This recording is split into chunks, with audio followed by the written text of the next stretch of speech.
pagod. Ganun pala na pag hindi ka naman ka tayo magila ka ng mamaksa. Give her a paper bag or something then.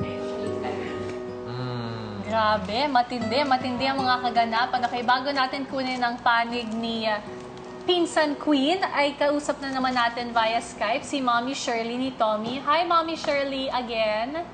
Hi, naririnig niyo ako? Yes, we can Super. hear you. Okay, good. Mommy Shirley, ano masasabi niyo dun sa naging task at sa pag-iyak ni Tommy dahil nga medyo nag-quit siya dun sa Nomi Sayawan? I know, na-shock nga kami ng daddy niya dito kasi he's very good with endurance, you know, he's very competitive in that sense. Pero the more we thought about it, yung pinapakita how many hours it was taking them to dance, ang na-realize namin, talagang pagkita siya, you know, from everything. Yung breakdancing niya, yung all the stuff that I'm sure he's been doing all week, yung building the boat, di ba? And rowing with Roger. I mean, in 1 week's time, ang dami silang ginawa, ang dami niyang ginawa. So, it's very tiring. Kalahati lang nun, pagod na ako. Siya all week. So, I think talaga, his body was just drained. Kasi, not like him.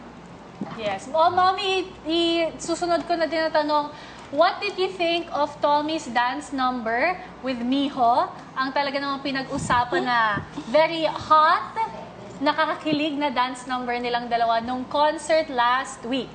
Si Mommy nakita ko napangiti kasama si Pinsan na Queen. Ayan, oh. Wow, talaga, we were so impressed with him. Kasi he's not a dancer. Talaga, he just likes to try things. He's very athletic, you know. Salsa pa. It was like so cute. Even we were, I never used that word kilig, but we were like, oh my gosh, this is so cute. Talagang we were very impressed with him and Neo. They did such an awesome job talaga. We were so impressed. Mommy, namana daw na yung talent sa inyo. Ang dancing salsa. Dancing. Tsaka sobrang hirap ng salsa. Of course, we have to ask yung natin, resident dancer. Miss Tony Gonzaga. Ay, ginagamit ko lang ang salsa sa tacos.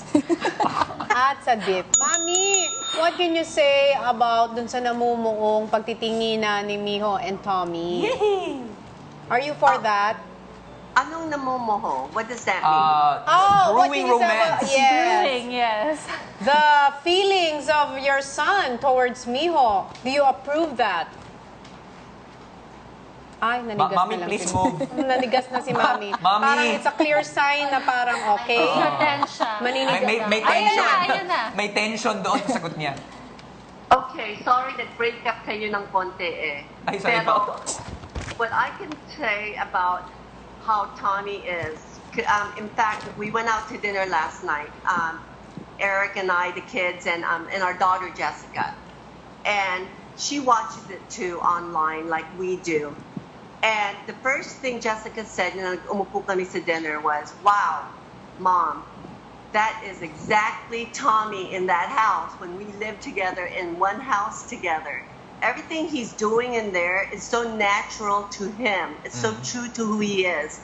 Yung pagkakulit niya, yung pagkakanta-kanta siya, sasayaw-sayaw, doing physical stuff, doing flips. That's Tommy. He is nothing but himself in that house. And it's so nice for us to see this. Kasi we miss him so much. So it brings us back to remembering him, di ba? 3 years na siya wala dito. Mommy, does he fall in love quickly? Actually, Tommy gets his heart broken a lot because he does fall in love. Soldier of love. A lot? Yeah, He easily does. falls in love? He falls in love with good girls. That's the thing with him. Sa kanya, maano siya sa mabait na babae, na nakikita So, may niya. ibig sabihin yan. Ibig sabihin, mabait na babae. Good girl itong si much Miho. deeper than the looks talaga. Very ano siya. I mean, if he has everything in a girl, that's great. Pero kung yung puso niya nandoon and everyone else might say something else, he doesn't care. Sa kanya, it's what he feels inside about someone. So everything he's doing there, when we see how he is when he's parang nakikita namin yung parang that feeling that the look that he has when he's falling for someone. It's very true. And you know what? Me and Eric, we support whoever he chooses. I mean, kasi sa amin, if he loves the lady or or nag-uumpisa pa lang and that's how he feels, you know, there's no one to stop that. Nasa sa kanya yun. Mami Shirley? I trust judgment. Yes or no? Boto po ba kayo sa Tomiho? I don't know her that well, so nakikita ko lang. I like her. You know, she thinks every time. Yes na yan. Agad-agad. Ito, balik natin yung question kay Pinsan Queen. Tomiho, yes, no? Yes.